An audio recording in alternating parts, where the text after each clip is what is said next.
So thank you for tuning in to another episode of A Business Minute. I'm your boy, Sirr, and today I got another special guest, a comic book fanatic, a great associate of mine who I've recently come into contact with via networking. Shout out to Malcolm Banks of Fandoms Anonymous. Today I'm with Alex Hampton, a longtime filmmaker, editor, writer, screenplay producer of Momentum Media on YouTube. How you doing today, brother? I am doing good, Jeremy. Thank you for having me on the show, man. It's a pleasure to be here. Hey, man, it's a pleasure of mine, to be honest with you. I love to highlight people I've come into contact with that are equally passionate about what they love, whether it be a hobby, a career, even if it's an event they're hosting. I'm always pleased to highlight you guys. You guys give me strength to keep moving.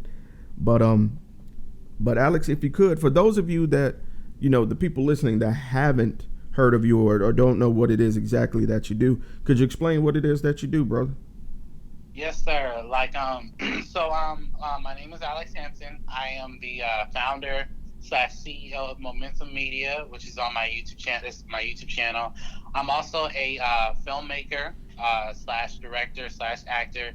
And at Momentum Media, I basically produce my own short films / feature films. I haven't produced a feature film yet, but I am in the works of doing something of that nature. But what I do on my YouTube channel, I talk about movies, pop culture, and a lot of media-based things. Mm-hmm. I do a show called Ask Alex, where I take all the questions from my subscribers or just Twitter followers or Instagram followers and answer them on my show. They have to be relevant to pop culture or breaking movie news, anything of that nature. And I do that about twice a week. I don't have a consistent set schedule with that, but I should. But I do it twice a week. I also have another show on there called Hero TV, where I talk about superheroes that I love, that I watched growing up. I'm currently revamping that show, so I haven't done an episode of that just yet. I haven't done an episode of that recently, but in the near future, I will put out more content for that. And at Momentum Media, I collaborate with a lot of people like Malcolm, our mutual friend, and Jeremy, G Branch, and just a lot of other YouTubers. I also interview a lot of actors, directors, people you've seen on TV or in movies. I got an up-and-coming interview that I won't announce just yet, but stay tuned for it. You guys are going to love it.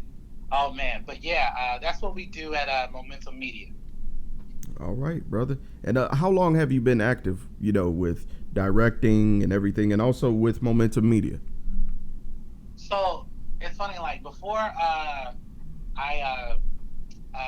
changed my YouTube channel name to Momentum Media, it was originally Brand New Productions. And I had always been into film and, video editing. Mm-hmm. But and I went to school for TV and film. My degree is actually in screenwriting and film production. So I never knew, no one taught me, not really even in school. No one really taught me how to make a movie. So I was one day back in 2016. I was I'm gonna do something different. I'm gonna be a little bit more consistent on my YouTube channel. And I'm going to make my first film. So back in 2016, I made a short film called Static Shock the Movie, based off one of my favorite comic book characters. And that's still currently on my channel right now. Yeah. And that's when it went back as Brand New Productions. And since then, I just caught the bug. I learned how to write a movie script. And then I learned how to produce and edit. And mind you, when I shot that film, it was all from my iPhone. Wow. And now I actually have the camera and equipment and the thing that I need to make films now. But I've been doing it since 2016.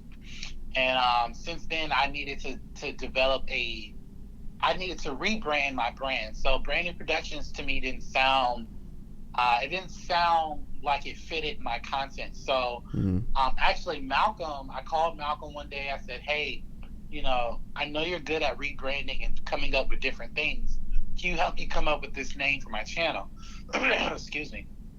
And literally we spent about 2 weeks trying to figure it out, and then we came up with Momentum Media, and I started I started that name for my channel back in January of this year, and since then, we just been booming with new content. I've been getting a lot of views. I started up interviewing guests, or interviewing actors and stuff, but now since then, let me backtrack a little bit. I did do two other films. I did.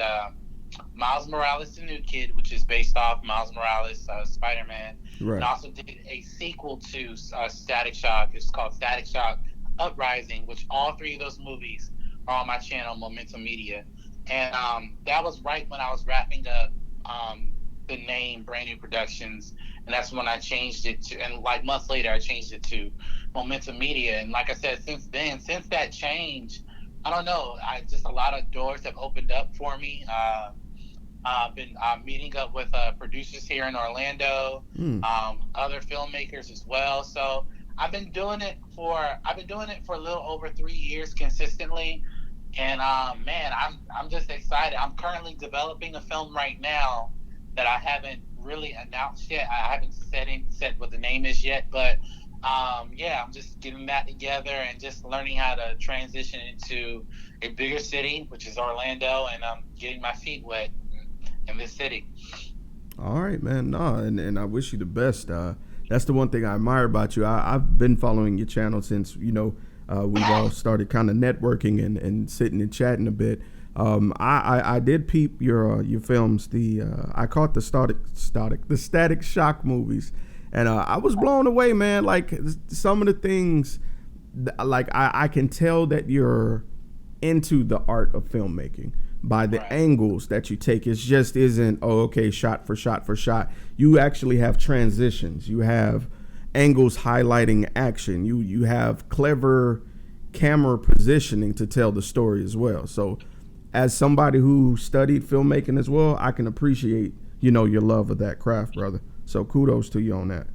Now, Thank you, bro. I appreciate that. no problem. No problem. So I wanted to ask though, we didn't really get onto this one. What really inspired that bug in you to want to make films? So, it's and this is I call it a untypical story. So, like, All right. growing up, my parents, I wouldn't say they sheltered me, but like we were never allowed when I was like maybe like 10 or 11 to have internet in the house because they feared that we would be talking to strangers or doing something we weren't supposed to be doing. Right. So when I would go to school, at school we had this program called Windows Movie Maker, Oh and yeah. I would just, like in school, we couldn't, in school, you can't really get on the internet unless it's like a school related website.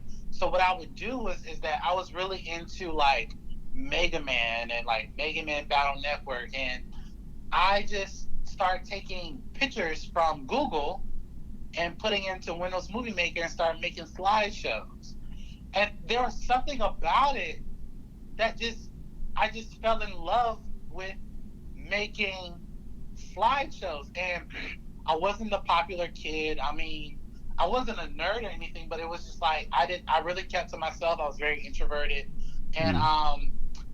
I would come home and just like watch certain shows like I would watch Law and Order, and I would just love the way that they would tell a story on screen. I always Right. said visually, when you watch something visually, it's the best form of storytelling. That and music, I believe that and music are the best form of storytelling. And I felt like everybody in school had a niche. Like it was either some dude was better than in basketball. There was somebody in football. There was somebody that was a wannabe rapper or a rapper. There was somebody doing these other things, and I never really could find my niche. But that time I started playing with Windows Movie Maker, it just stuck with me. So my dad, he worked in Atlanta when we were in Pensacola. He worked in Atlanta, and he would come home on certain days when he was off. Mm. And my dad would bring back his laptop, and he had an Alienware, like kind of weird laptop. And we didn't have internet, so what I did was I took all of my Fast and Furious movies. It was like 1 through 4, Mm. and I basically took the the videos or the movies off the disc and put them on the laptop. I don't know how I did it. I just did it, and I cut them up in Windows Movie Maker, and I made a potential Fast and Furious trilogy trailer. I don't know how I did it. I just did it, and I was just like, "Oh, yo, this is good." And I remember saving it, and I showed my mom, and my mom was like, "Yo, you did this?" I was like, "Yeah, it was really good." So I showed my friends, and then as I got older, we figured out a way in school how to break through a firewall to get into the internet and like really study this. So back in like 2009, I found a way how to make my YouTube channel, which was called something completely different than Branding Productions. I forget what it was, and I just started making slideshows, and then from that point on, there was this one film that I was introduced to. This is a classic film. It was called House Party, the Kid and Play, Yeah. and I love that movie. But there was something about that movie that I loved cinematically that just was like, yo, I want to do that. So as I got into school, I started learning, the camera equipment, the newsroom that we would do at school to Mm-hmm. do our morning news. I would learn the camera equipment. And then I would learn, how to shoot stuff from certain angles. And then for my church back home, I would create slideshows of our youth group, just different pictures and videos and put them together. And then I don't know, like when I turned 16, I just started studying the different programs like iMovie. And at that time, I didn't really have a laptop. I was just using my father's, and I was studying like Mac products, like MacBook products, Apple products, and Premiere Pro and all these different things. And as I got older, I was like, yo, this is something I want to do. So once we finally got internet at the house when I was like 17, 18, I would download stuff from YouTube. And I'm gonna try to keep this a little bit short. I would download stuff from YouTube, cut them up, cut them up. And I remember when Fast and Furious 5 came out, I put out a Fast and Furious 6 trailer, which was like basically different scenes from the different movies and put them all together. Right. And literally within the first 6 months, it got over 500,000 views. And YouTube at the time was very strict at copyright. Right. So they immediately, once I hit 500,000, they immediately emailed me and said, "Listen, if you don't take this YouTube video down, we're gonna take off your channel." I was like, "Dang!" So I removed it, and I was like, "Well, how can I create my own original content?" So I would do movie reviews here and there, and then I was like, I love doing movie reviews and I like doing commentary, but I want to do filmmaking. So in college, I studied the art of filmmaking and started working on certain projects with other of my friends. And I also did that in high school as well. And then it wasn't until literally maybe 6 or 7 months after I got married to my wife, I was like, I put a post on Facebook. I'll never forget it. I put a post on Facebook. I said, "Hey guys, if I were to make a Static Shock movie, would y'all watch it?" And immediately, like literally within the next 5 to 10 minutes, I got like 33 responses saying, "Do it, do it. You love the art. Go do it, do it." And mind you, I had never recorded anything on a film in a film way ever. And then I learned that there was this movie called Perks of a Wallflower that was shot on an iPhone. I was like, okay, I'm gonna use my iPhone, and I had iMovie on my phone, and I did, and that's how I put together Static Shock. And I also use other programs as well, but that's how I put together Static Shock the movie. And since then, since I studied film and just learned the art of cameras and production and acting and directing, I was like, I want to do this full time. So I talked to my wife. I said, babe, I would love to do this. She was like, I support you in anything. And since then, I just been doing it. And nobody in my family that I know of, at least, is into any form of media like that. So I wanted to be the first to be the standout and say, okay, if I make it in this, I want to be like really good at it. So as you can see, like you say, when you saw my films, Static Shock the movie is drastically different from Static Shock Uprising, obviously. Yeah. When you look at those two films, you can definitely tell that the first film was shot on a phone versus the other film was actually shot on high def cameras. Right. So yeah, that's how I would wrap that up. Like it's just it's just like a serious thing, a series of things have happened in my life where I was like, all right, I definitely want to be a part of this culture, but in order for me to be a part of this culture, I have to literally love the culture and study it. So Right. that's essentially what I did. All right. Awesome, brother. Now, that brings me to my next question. With the experience that you've gained so far making films and kind of delving into these projects, that were passionate, for you, these passion projects, were there any obstacles that you encountered along the way, that kind of refined who you are today? So, okay, so let me just say, when I made Static Shock the movie, it was definitely a learning experience. I, and mind you, in all three of my movies, I never paid anybody. I didn't get paid either.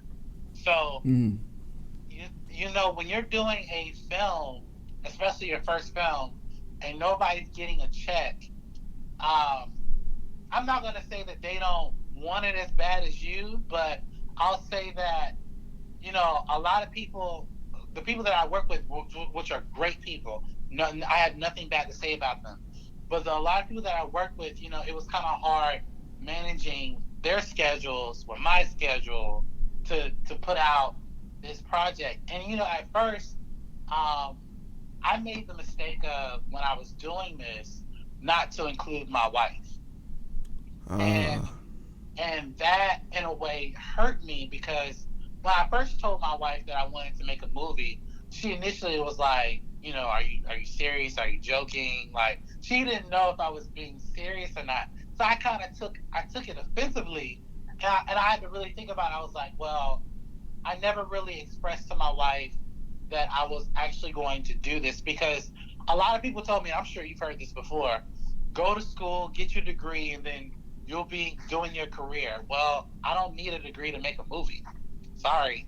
I mean, there are filmmakers right now who are top notch who've never been to college. But anyway, that's another story in itself. But anyway, the challenges that I did have is that, I made the mistake not telling my wife, and then when I finally explained it to her, she was on board, and she kind of helped me with how she helped me with the costuming, and she helped me with how to tell this character in my lens, like how would I want to do this. And another obstacle I ran into is that, obviously, production. So 97% of Static Shock the movie was shot on my iPhone. Now, when I was in college, we had this thing called the Skylab, where I could go and edit my film in their little editing bay, which I had to pay it's free, but like after a certain amount of time, I had to pay like $5 or $6. And mind you, I didn't have the equipment at the time to edit this film, especially doing the special effects. Right. So that was in itself was challenging, but using the Skylab was pretty useful. But there were times where I was in the Skylab literally for 12 hours editing a 30-second scene. Wow. Like, that was so challenging. And mind you, I studied enough to learn the bare basics, but I really didn't know what I was getting into. So I had a lot of obstacles with Static Shock Uprising. And a lot of people don't know this, but the guy I fight at the end of that movie, he wasn't even supposed to be in the movie to begin with. The guy I originally cast for the movie dropped out, and then I cast someone else, and then he dropped out, and then the guy that I'm fighting in the movie was literally last minute. I was like, yo, this is the last thing I gotta do for this movie. Yo, would you be interested? He was like, yeah, we literally shot that. We literally set that up within like 3 days. Wow. And man, like, I can tell you, when you are doing a short film and nobody's getting paid, or no one's being as locked in as you, it can be very challenging.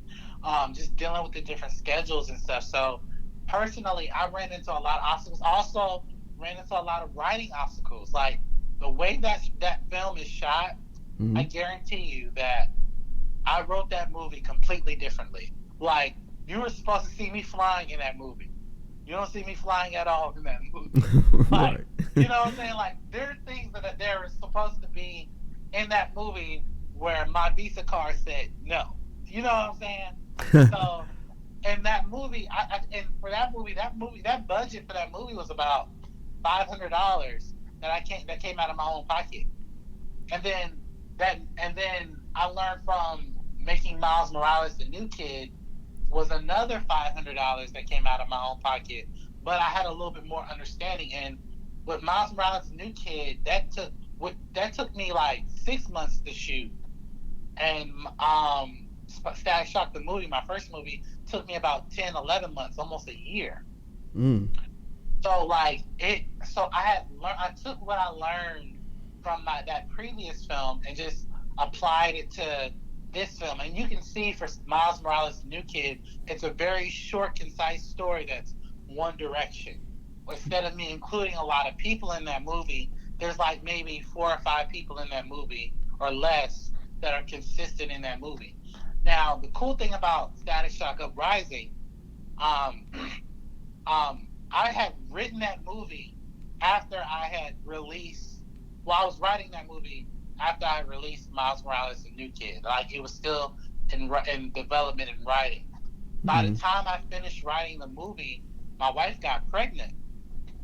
So I was like, dang, like there's no way I'm gonna be able to do this movie and have to deal with my wife being pregnant. So I literally had to put that movie on the shelf for about a year, and every day, as a creator, you're like, yo, like I need to do this movie, like, yo, but again, first things first, I have to take care of home.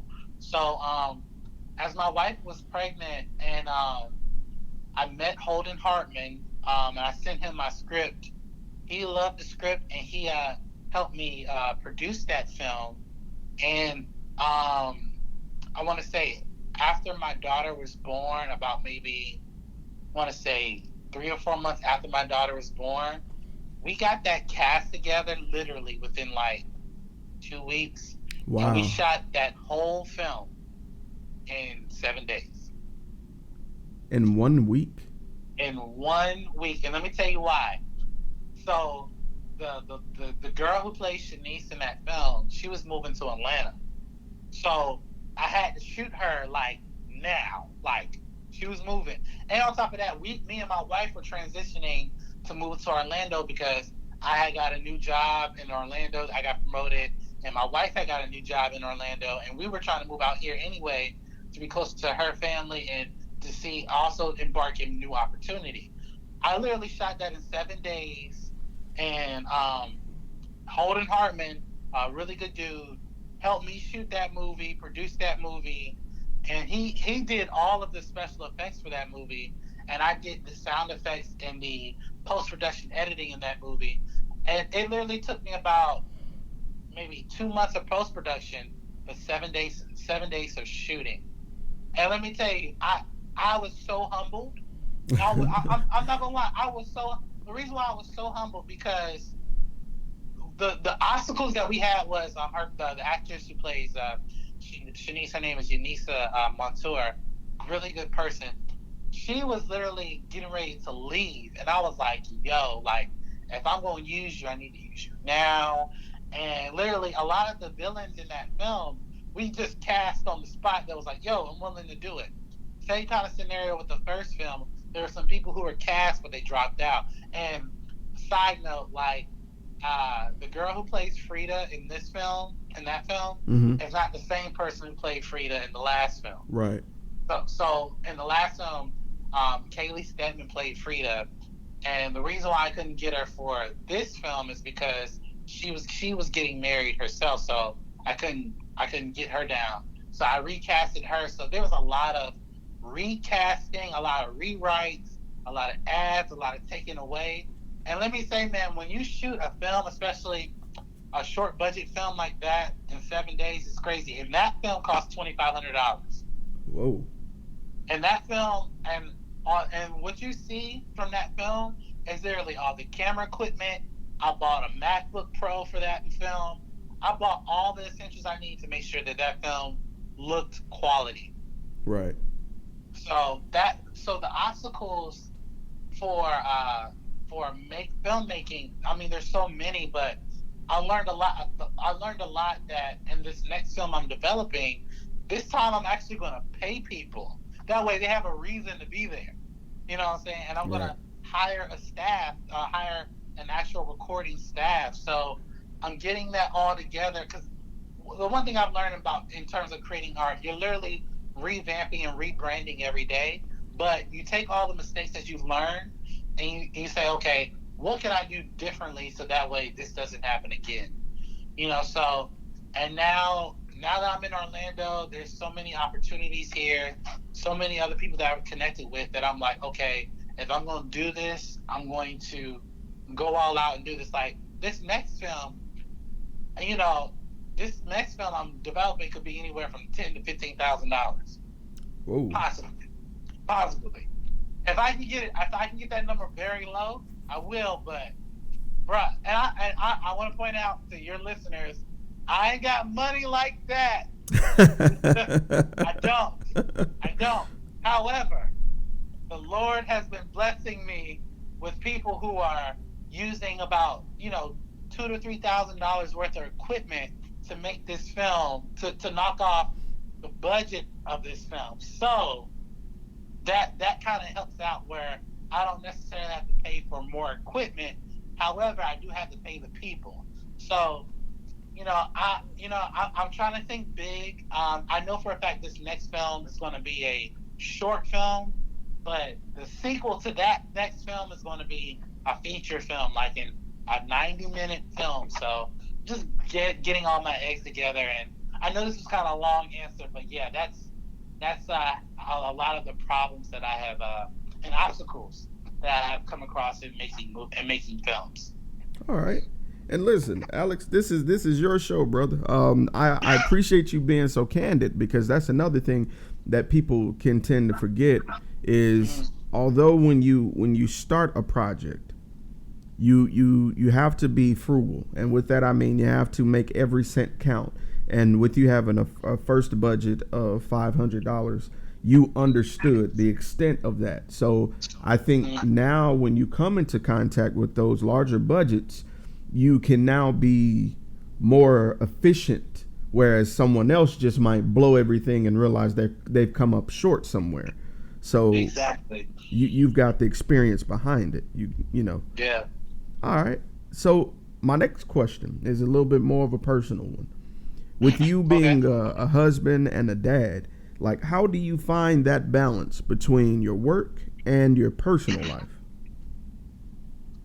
So, like every average person, I work about 40 hours a week, just like everybody else. And I will say that I try, like, it's not really a balance. It's more like, okay, me and my wife, we work every day. Like she works 40 hours a week, I work 40 hours a week. Mm-hmm. And then our baby girl is in daycare for maybe about 5 days, sometimes 4 days out of a week, depending on how many days me and my wife have off.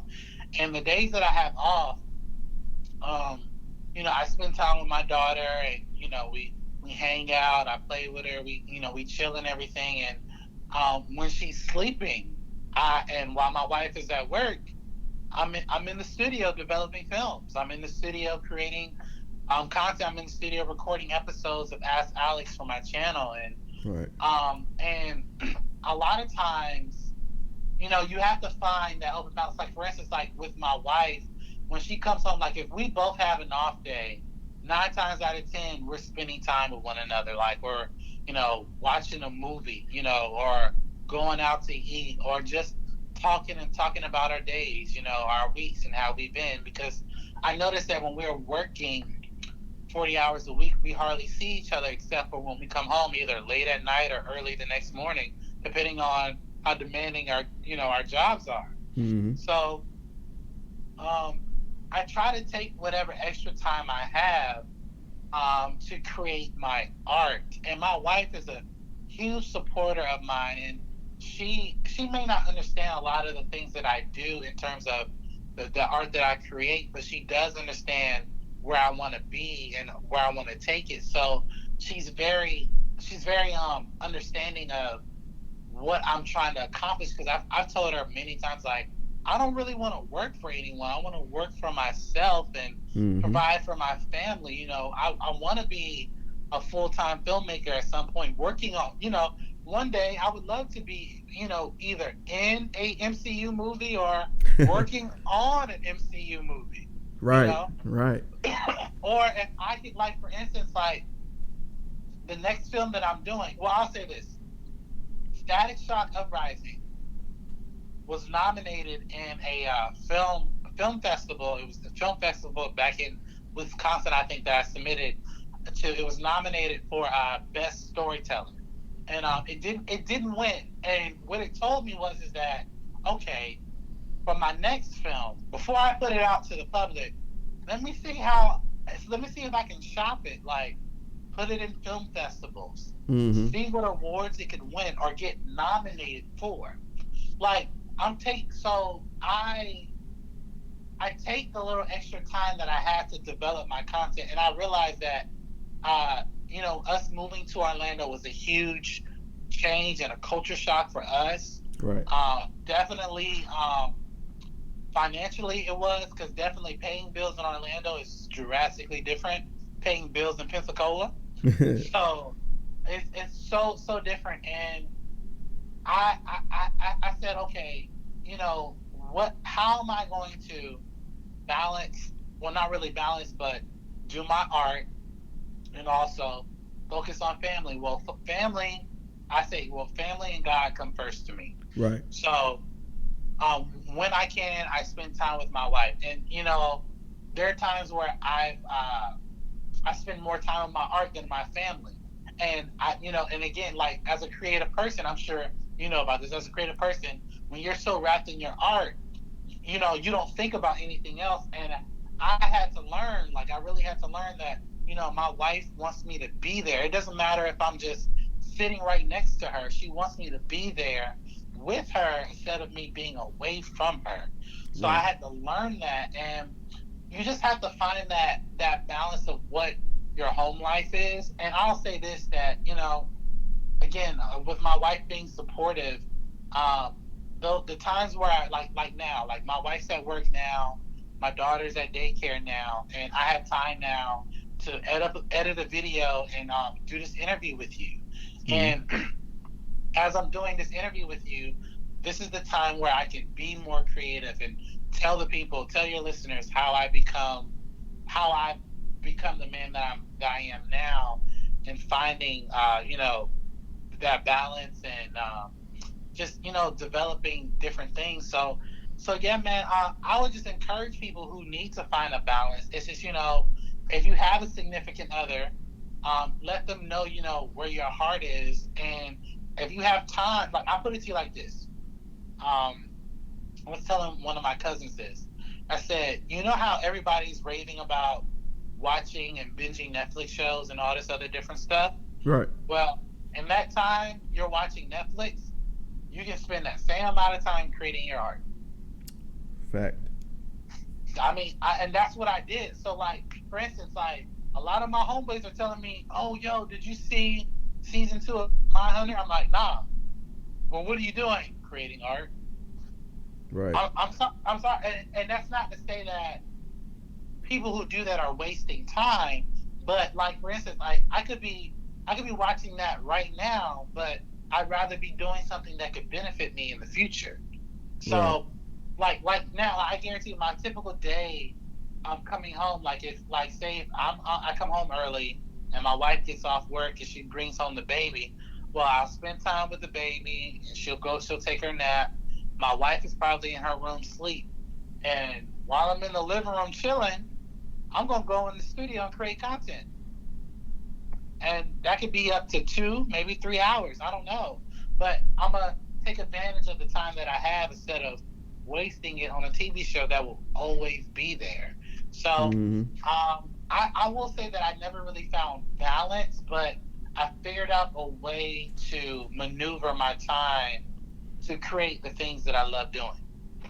Right, right. I feel like the overall theme is prioritization. You know, Yeah, when you want to succeed at something, you'll invest the time necessary, and yeah. you cut out the chaff. You know, so I respect that. That's something I've come into contact with myself. So if anybody's getting a crash course in learning that, it's me, because I usually, like you said, would, on my days off, watch some Netflix, play my PlayStation. But as of late, it's funny, my PlayStation was struck by lightning, and since that's happened, I've never been so productive. It's funny. Oh wow. So it worked. It's a double-edged sword, but it worked out in my favor in the end. All right. So my next question, Alex, is more of an experience question. Okay. Of all your memories, is there one in particular that you would say is the most memorable? Oh, like just in creating content or just in general? Both, actually. Okay, so I'm gonna give you probably two or three memories of creating content. Mm-hmm. But personally, I mean, personally, one of my biggest memories that I remember is my mom would tell me all the time that I'm more than a conqueror. Mm. She would tell me that um, you don't realize, like her and I call my older brother, Mr. Tyler Burns. He said they would always tell me you don't realize the potential that you have. Like you are so much bigger than what you think you are. And for the longest time, I could never understand that. Like I'd never, like to this day, sometimes it freaks me out. And when I look at just all the stuff I've accomplished since January up until now, I'm like, and even past January, like just things I've accomplished in general, I'm like, wow, like, is this what you guys were talking about? Because Right. like my first experience of ever meeting someone that I looked up to was when I went to Pensacon and I met the original Power Rangers, and then I met John Barrowman, and then I met one of the actors from Legends of Tomorrow. I was like floored because I never thought I would get to a point where I would meet these people. Mm-hmm. And from that point on, I was like, okay, I have to take it a step further. Like I have to take it a step further, not only as a content creator, but as a man. Like I want to. My mom always would tell me, you got to think outside the box. You got to think outside the box, and not everything in the box is going to be good for you. But once you think outside of it, you'll know how to use everything that's in that box to make it work out for you. So I was like, okay. So just memories with my mom, and then obviously one of the best memories is marrying my wife, and then having our beautiful daughter. So I have a lot, and then also one of my other favorite memories is just meeting a lot of my college family, who actually a lot of them actually live here in Orlando. So when I moved to Orlando, was basically reuniting with a family that I went to school with. So Mm-hmm. it was just those memories in general. I cherish a lot, especially my friends, family, loved ones, and just the things that they have poured into me.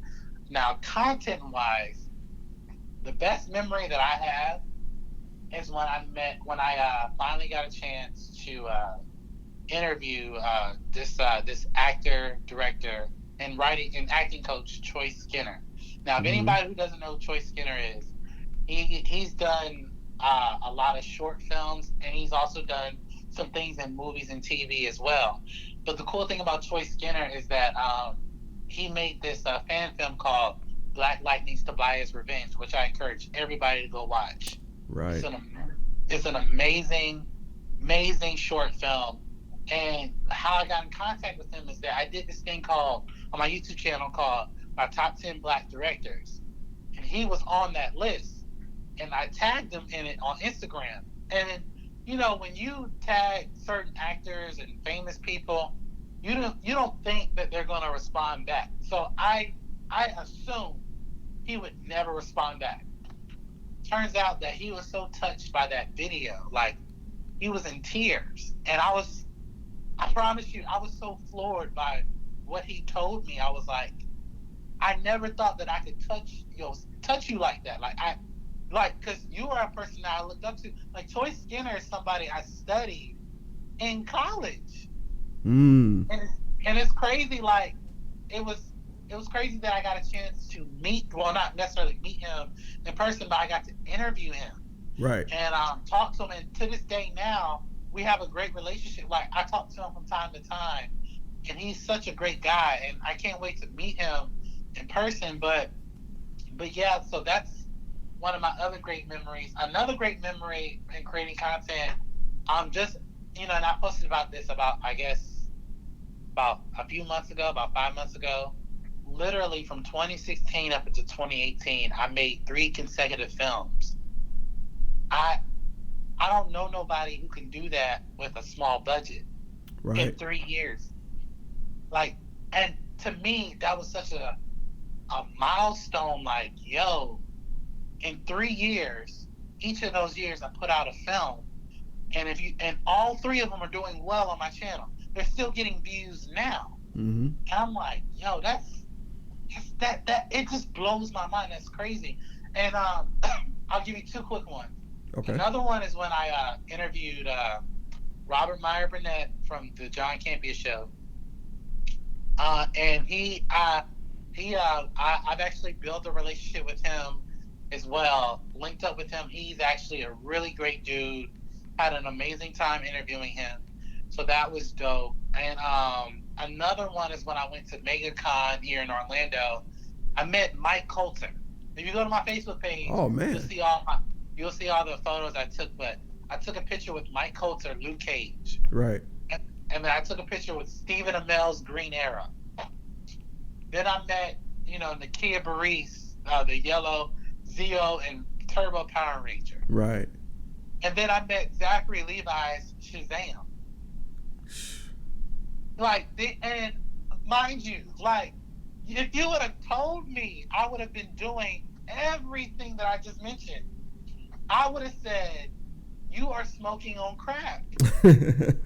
Right. Because I guarantee you, the stuff that I'm doing right now, like, I never thought I would be doing. Like I never thought I would own a Mac. Does anybody know how much a MacBook costs? Oh, I work for Apple, so I'm very well aware. Exactly. So when I purchased my MacBook, and like that was the collective effort between me and my wife. And I was like, when they told me how much it was, I was like, yo, do I get speakers? Yo, do I get like a 401k plan? Like, but and it's funny that I say that because that $1,500 that I spent is so worth it. Right. Because the content that I was able to create, I don't know if I would be able to do that if I didn't make that investment within myself. And that's another thing that I had to learn in doing this is that if you don't invest in yourself, you'll never know what type of potential that you can reach. And that's not saying you need a MacBook to do that. I'm just saying, like, if you don't take the time to invest in yourself, you'll just never know. So those what I would have to say my greatest memories. Another great memory, a recent interview I just did, is with Rossica Mather from Wildin' Out. Yeah. I reached out to her and she was waiting on me to send her a message. She was waiting on me to hit her up because I had interviewed the previous interview. I interviewed an actor that she was friends with that I didn't even know, and I was like, wow, like this is just crazy. And it's funny, I just recently did an interview with someone that I will announce later on, but yeah, like when y'all see who I interviewed, I'm telling you, y'all gonna be like, what the hell? How did you get this? But anyway, that's neither here nor there. But anyway, but yeah, like I would say those would be my greatest memories that I have done prior to making content and also just in my personal life as well. All right, brother. That's amazing, man. Yeah, I'm a huge fan of your interviews, and if I may offer you your flowers while I have you on the phone, I admired how engaged you are with your conversations. I watched that interview with Rasika Mather, and it was hilarious because you were maintaining your composure as, you know, someone representing your brand, but at the same time, I could see the excitement on your face because you were still in disbelief that you were actually talking with her. So I think that was really cool. I watched a few others as well. I believe I watched, I think is it Camille? I can't think of her last name. Oh yeah, Camille Malukas. Yes, I watched that one as well. And man, like you have a penchant with the questions you ask. Mm-hmm. You draw out the best in them, and what I mean by that is you get them to revisit memories that either they forgot about or that they're excited to tell the story behind the scenes on. And I think that's important. So you kind of keep me sharpening my blade when I'm doing these interviews. So thank you, brother. Oh, anytime, bro. Any way I can be an inspiration, man. That's very encouraging to hear, man. And I'm glad that you watch my content and learn and take some things from it, man. And I've always told Malcolm that, you know, not just Malcolm but others as well. When I receive an interview, that's a win for everybody. Yeah. Because you learn from the interview that I did, and if someone like me can get Rasika Mather, I'm sure anybody else can get her or anyone bigger than her, you know? Right. All right. So that leads me to my next question, and I call this the inverse question because it's technically the opposite of the previous question. Mm-hmm. At any point, did you feel that you wouldn't be successful? And if so, who or what changed your mind? So, I'm just gonna be 100% honest. So, I noticed that after my daughter was born, and I had just put out, not after my daughter was born, I'm sorry, after I just put out Static Shock Uprising, that my channel, my YouTube channel, was not where I felt like it should be. Mm-hmm. I had started YouTube back in 2009. As I stated earlier, just, you know, uploading random videos, but I had became consistent in 2016, and I noticed the highest views of my videos were my films, which I was okay with, but you know, I had started Hero TV, which I felt as though and mind you, it was a superhero show. So if you're not into superheroes, you wouldn't watch it if you're not into it. But I felt as though it should have been as big as it should, and that's kind of the reason why I'm kind of rebranding that right now. And I noticed that, you know, my movie reviews were not getting that many views, and I noticed that I started a show called Gaming with Alex, where I'm playing these different games on my Xbox, and that show wasn't getting that many views. And I was like, dang, I was discouraged. I'm not gonna lie, I was literally about to quit because I felt as though that people are only watching my content for my movies. And don't get me wrong, I'm glad that you're watching my movies, but are you watching my other stuff as well? Right. Because nobody can put out a movie and, like, you know, like for instance, the way I put out episodes of Ask Alex, nobody can put out films like that each week. That's really hard. Right. Unless you have them already pre-recorded and edited and all that other stuff.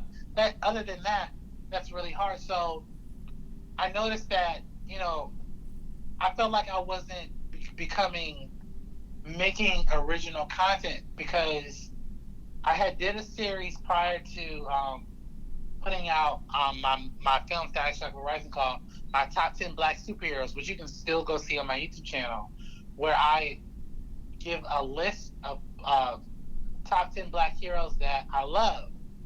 And each individual videos got over 100 views per video. And I was like, okay, cool. Some of them have a couple thousand views. So I was like, okay, clearly I'm gaining some form of traction, but I felt as though that I was failing. So I remember at the time I was being sponsored by this small comic book company called Squad Block Comics, who sponsored Hero TV. So they sent me my green screen and lights. And at the time, as I'm studying my MacBook, because at the time I didn't really understand like iMovie or Final Cut, because I've always been a Windows guy, I was like, okay, I got to figure out how to do this the right way, so that way people can view my content. Mm-hmm. So I studied it, and I figured out how to use the green screen and lights the proper way. And I was just, even in incorporating my green screen and lights, I still felt as though I wasn't, being successful. So one particular time, way before I changed my channel to Momentum Media, my wife had moved down to Orlando first, because she had started her job up here first. So I was still in Pensacola for about 2 or 3 weeks. Mm. And at the last job I was at, I was hired I DJ from time to time. I was hired as a DJ for their Christmas party. So this one guy, one of my coworkers who worked at a different department, who I'd never met before, was watching me DJ, and he loved how I controlled the crowd. Like, we were having so much fun. And he just came up to me, and he's just like, I don't know who you are, but there's something great inside you that needs to be known, needs to be seen by people. And I love what you're doing in regards to just DJing, and I see a huge creative side in you that I feel as though that everyone that you're connected to is going to just bring right out of you. You don't even realize it. And mind you, we're at this Christmas party while I'm DJ. Everybody's getting turned. There's alcohol. Alcohol's involved. So I just assume this guy is probably tipsy, telling me all these things. Like, no joke. I just assumed that. So I was just like, all right, okay. And then it dawned on me that maybe this is just a sign from God. So that very next day, I came home. I came home from work, and somebody, I forget who it was, I think it was one of my church members, somebody emailed me a Final Cut redeem code that I could use to purchase Final Cut Pro for my MacBook. Wow. And you work at Apple. Final Cut Pro is $300. Yes, it is. $299.99. Exactly. That's $300 that I did not have. And someone sent that to me, and I was like, wow. Like, it was just, and this was all during the time where I'm still developing Static Shock Uprising. We were still in post-production of that movie. So when they sent me that, and I was like, man, I was blessed by it. So when we got to Orlando, when it was all said and done, when we got to Orlando, and I started my new job, maybe literally a week after I got here, me and Malcolm came together, like I was saying before, and came up with the name Momentum Media. And I noticed that after I changed the name and I got Final Cut Pro and I started learning it, I've noticed that my videos have hidden a certain spike where each video is getting almost 100 views per video. And when I started Ask Alex in the beginning of 2019, I needed something to talk about movies and pop culture. And I used that show in particular to talk about a lot of great movie news, a lot of great things that are happening in pop culture. a Mm-hmm. lot of things that are just happening in the world in general.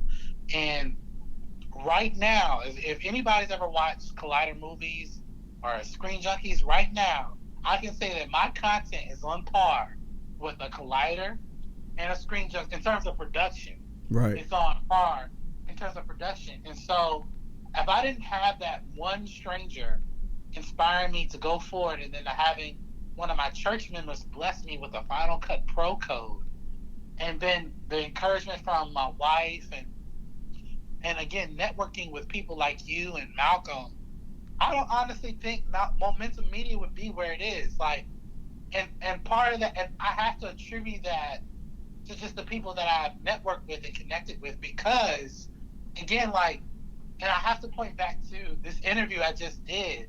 I really want to say who I interviewed, but I said I would wait. But this dude that I interviewed, like, you would have, if you would have told me that I would have interviewed him, I would think that you were crazy. And I have to give credence to no other than God, my family, and just networking.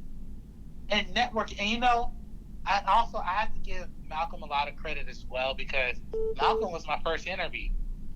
Wow. And then from that point on, it changed completely of the other people I've interviewed. And I'm sure you watched Malcolm's content.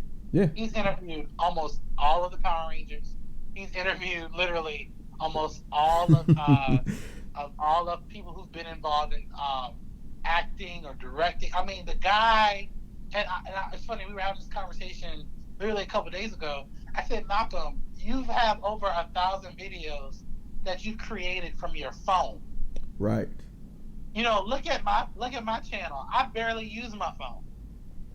You know what I'm saying? And I'm like, that in itself, that type of stuff inspires me. So just a lot of moving parts. And then it's funny, when I interviewed Troy Skinner, he told me that I, in a certain way, he told me that I am opening doors to inspire others. And that just told me to keep going, because I can tell you, when you're reaching out to interview people, it's an exciting and a discouraging process. Very discouraging. Because there have been plenty of people who have told me no. And those same people who have told me no, some of them now want to interview with me. So, wow. I mean,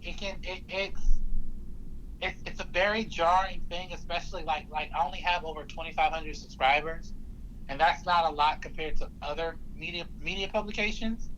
However, I've achieved a lot of things in such a short amount of time. Mind you, I changed the name to Momentum Media back in January. It's now almost the end of September, so, and in the course of that time, I've made a lot of connections with people outside of Orlando, connections within people within Orlando, and I've networked. So that's why I say I'm glad that I was able to come on the show today and network with you, because that brings more of my fans to you, and also your fans to me. Like, we're helping each other. Exactly. You know what I'm saying? So, like, I love this type of stuff. So if I had to answer that question, that's how I would put that together. All right. I love that, brother, because you showed both aspects.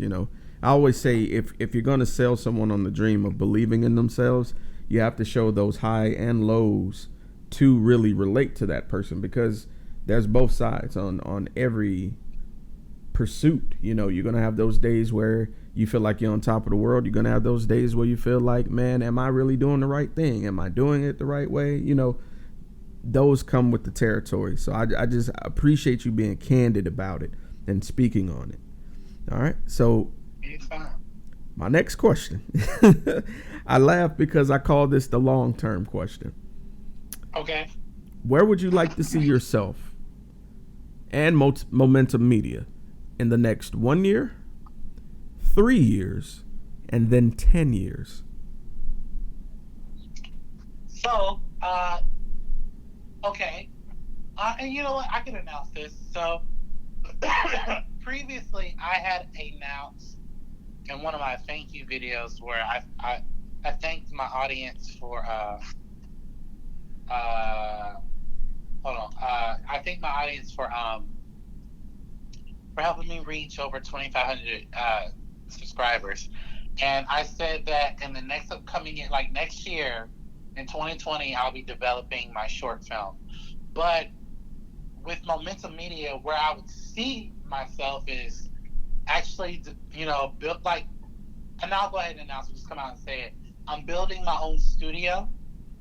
Wow. So I'm going to have an official studio probably within, because me and my wife are going to buy a house. So it's going to be definitely within my house, but I'm going to definitely build my own studio and hire like a co-host to be on Ask Alex. Cool. And other things that I'm doing. I'm also in the next year, I'm going to have a show called the Falcon and Winter Soldier After Show. And Jeremy, I would love to have you on that show. Oh man. To just review the episodes that we watch, because I'm sure you're going to get Disney Plus. I mean, Oh yeah. who's not going to get Disney Plus? So, but also next year. So next year, I'm planning on going to at least 3 Comic-Cons and trying to. So I see Momentum Media being a part of those Comic-Cons. So definitely in 2020, in April of 2020, you're definitely going to see Momentum Media at MegaCon in Orlando. That's number 1. Definitely going to try to be at Pensacon in 2020 as well, because Pensacola is my hometown. And then I'm going to definitely try to go to Dragon Con in Orlando. Not Orlando, sorry, in Atlanta. So those are the 3 cons that I have planned. I know for a fact MegaCon I'm going to. Pensacon I have to plan out. I'm definitely going to try to do that. And Dragon Con, definitely going to do that because I have family back in Atlanta as well. So definitely those are my plans for 2020. And also in 2020 I'll be shooting my original. I will announce that this new original film is a superhero film that I developed, that I own 100% of the rights to. That's not based off any other character. It's mine. It's something Black owned that Momentum Media will produce, and it will be a short film, and I'll be producing a comic book run with it. So I'm looking at different comic book artists to draw my character, help me tell this story on a comic book page, and also on the film side, tell a film story about this comic book character as well. So I'm really more excited for that than all the other stuff that I announced. But yeah, so next year, that's what I feel like. That's the plan. In 5 years, I see myself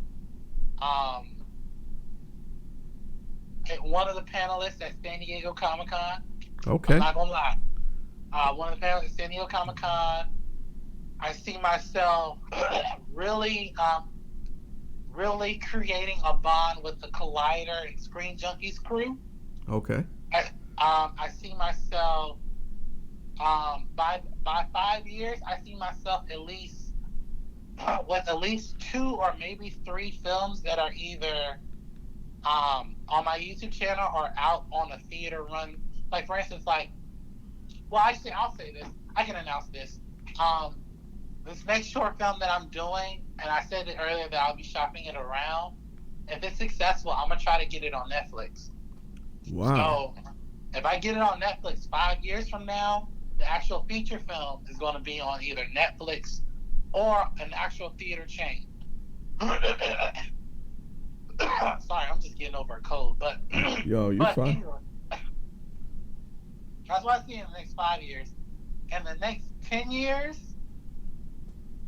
well, actually, I'm gonna make that part of my 5-year plan. My 5-year plan, I'm also going to try to make connections to other studios like Warner Brothers, Disney, Universal.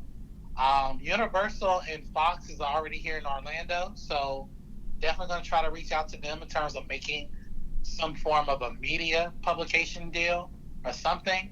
I definitely want to be in the conversation of creating content for studios as well, with using my company as a production company.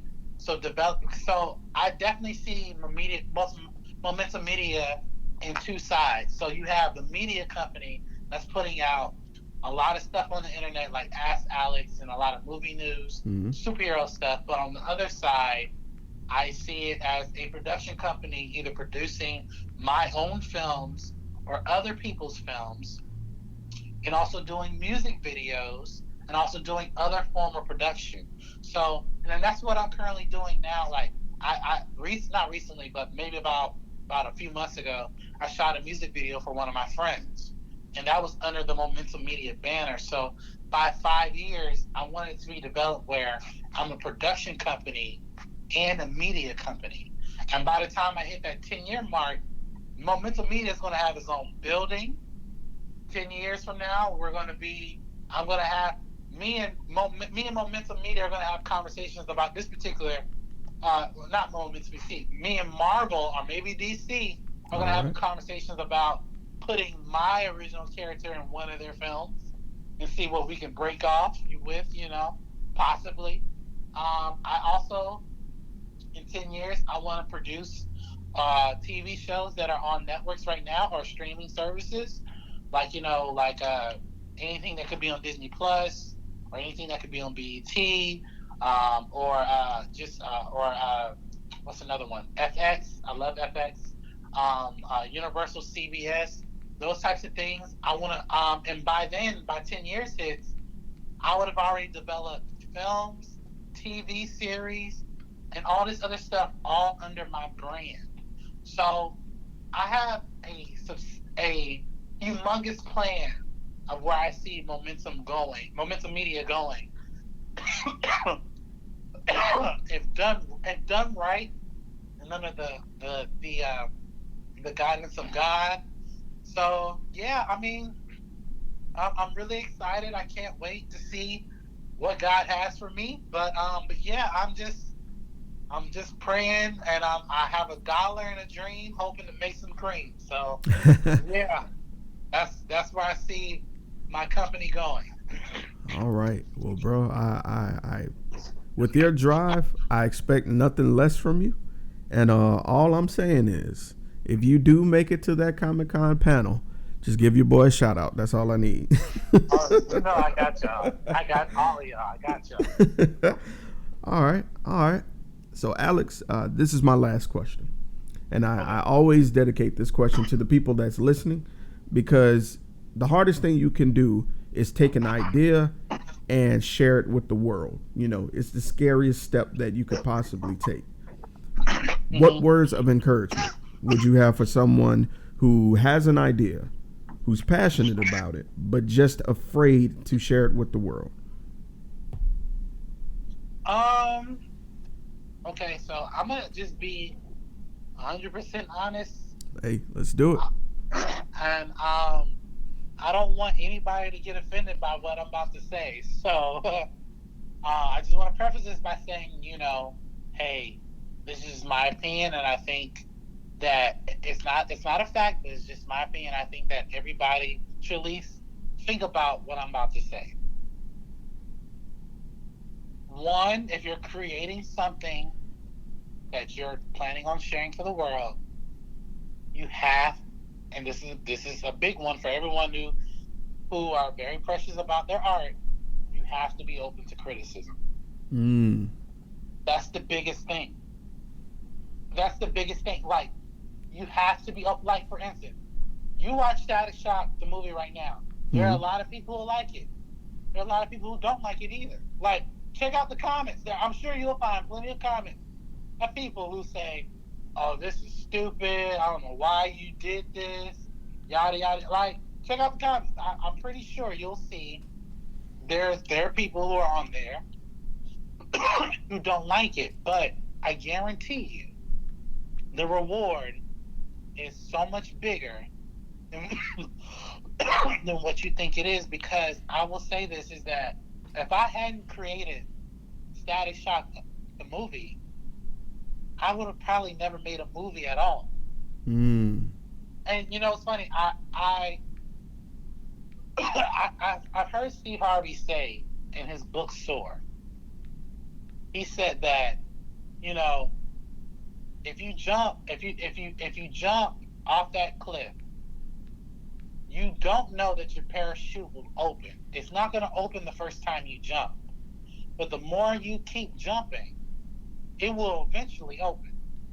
And I can promise you, once it does open, you're going to soar and just bask in all the things that you've been praying for.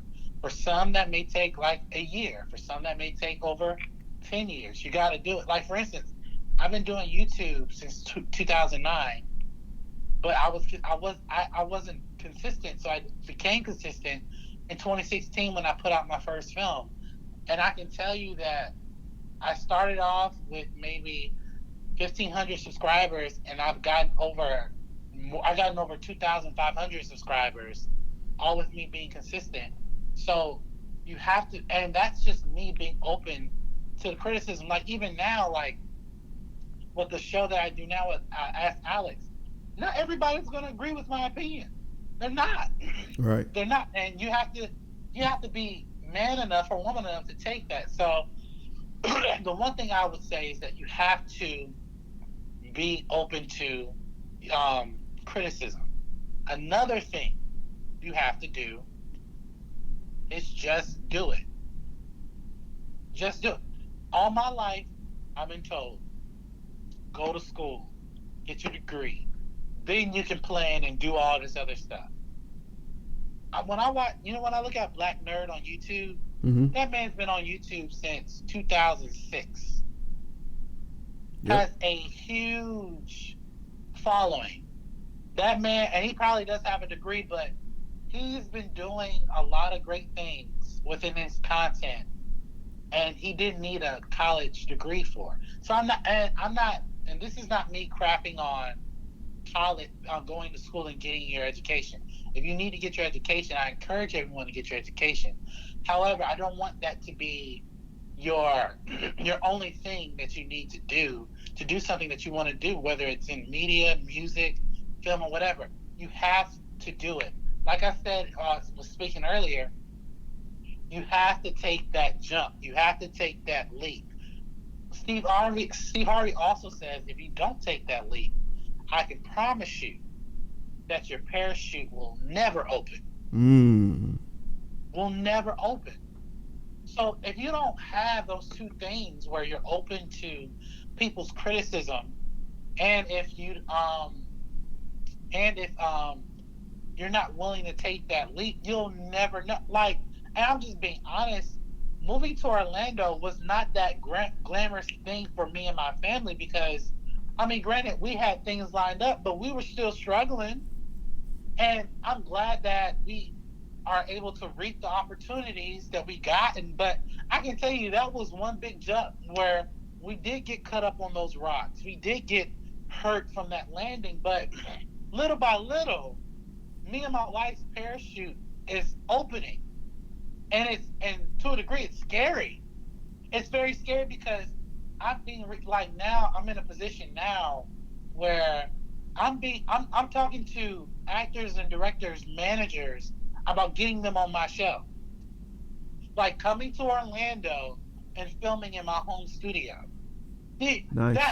That's something that's something that I would never thought would ever happen. Excuse me. So you have to take that jump. And another thing that I will have to say is stop being fearful. Oh my God.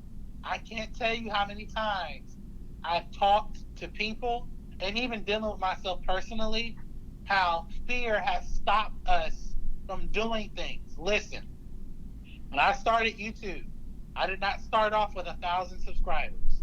Okay, I started off like everybody else from 0.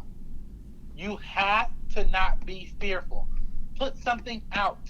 You have to put something out, and to be open for the criticism, you have to take that leap, and you cannot be fearful. There are content creators now, I won't say who, but there are content creators now who are not putting out stuff because they believe that they're not getting the views that they should. And I'm like, it's not about that. It's about you putting it out. Mm-hmm. And then going to the next one, and to the next one. And another thing, which is a big thing that every person should do who's in any form of media, is consistency. Let me say it again for the people in the back. It's consistency. If you are on YouTube or you have any form of podcast, and let's just say you have a good fan base. If you're just starting out, I would tell people put out one video a week or maybe one podcast a week. But if you have over 500 or 1,000 subscribers, or not even that, if you have over 100 subscribers, you need to put out 2 podcasts a week or 2 videos a week. Mm-hmm. You have 1,000 subscribers, okay, put out 3 videos a week, 4, and then as you get higher, you need to put out more content so you can stay in the conversation. So consistency is a big key. You cannot just put out one video one week and then 3 weeks later you put out another one. Right. 3 weeks have gone by, no one's gonna remember who you are. You gotta at least put out at least one video a week. And if I can't, like for me, and again, it goes back to balance in life and stuff. I have a wife, I have a child, I have a very demanding job, right? Mm-hmm. I still, with all of that, can put out 1 or 2 videos a week. With all of that, so to me, it's like I said, I'm not going to say there isn't an excuse, but if you really want it, you will find time to do it. Like I said, while you're out playing, PlayStation or Xbox or Nintendo Switch, that same amount of time you're playing that is the same amount of time you can be working on your craft. And the last and final point in terms of doing this, you got to love it. You have to love it. There are people who are doing this thing because they see other people doing it. Well, if you see other people doing it and you really don't love it, then you probably shouldn't do it. I mean, and when I say you shouldn't do it, is that if you don't love it and you're doing it because you, like for instance, I have a love-hate relationship with mixtape rappers for these reasons. Yeah, there's some of y'all who actually love the craft. There's some of y'all who are only rapping because you heard Drake say something inspirational, and that required you to make a song, and then that's all we got is one song from you. Right. You don't want to make anything else. And I'm not saying that's not a bad thing, but I'm like, if you really didn't love it, why did you stop? Why did you even do it in the first place? So you got to love what you're creating. I mean, I can't stress that enough. You have to love it. And it also ties into, you cannot give up on it. Regardless if you're married or not, you are your biggest fan. My wife is my biggest fan, but I know for a fact that I am my biggest fan as well. My wife, God bless her heart, she will never come in my studio and make content for me. That will never happen. You can't expect somebody else that you love to make the content that you love for yourself. You have to do it for yourself. And like I said, as a content creator, they're not, like, prime example, last night, I got home at 12 o'clock at night. You know what I did last night while my family was asleep? Writing my film from 12 to 4 a.m. Like, you have to have that constant grind. You don't have that constant grind and that love and that drive. Like, you're almost fooling yourself. So I would say those key things: you have to be open to criticism. Mm-hmm. You have to just jump and do it. You have to do it. You have to be consistent. You gotta love it, and you cannot give up. Like I say, man, it's one of those things where you gotta keep going. And even if you never get successful, I'm willing to bet you, if you keep at it, you'll see that success in small ways that will ultimately become very big. So I would say, like, for instance, like, it's funny, you posted on Facebook that you reached 100 subscribers on YouTube, which that is a great milestone. I'm so proud of you doing that. Thank you. But that's from you putting in the work and constantly putting out content. Now you're being expected to keep doing that so you can gain more subscribers, more listeners, more readers, more everything. So yeah, like if you believe in it and you love it, keep doing it. So that would be my thing for that. All right. Thank you, brother. Yeah, man, that milestone was huge because for a while it was stagnant, like I said, because I wasn't putting it on the forefront. And I was listening to a podcast, and a young lady said, "You can't expect your venture to reach its peak if you're not putting the same effort that you do at your day job into yourself."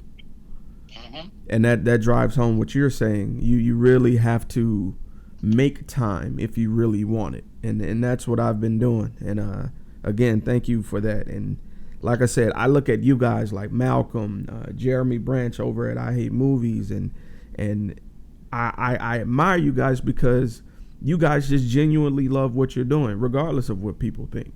And I'm learning to do that. Just put out content, even if I think it may not be up to par.